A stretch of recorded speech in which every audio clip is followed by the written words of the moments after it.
Так что сол досым қыздарды солай пайдаланып жүр. Мен онда саған бір оқиға айтып берейін досым. Тоқтаңыз. Сізге қай этаж? 10 этажды басып жібере салыңыз.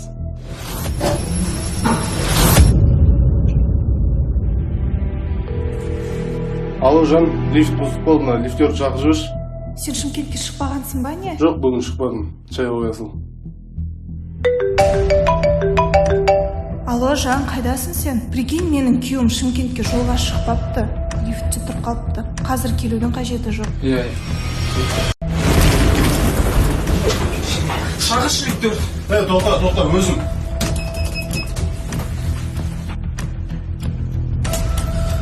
Ой, саря.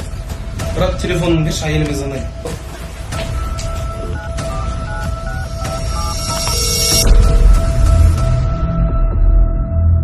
Ау, жаным, тыңдап тұрмын.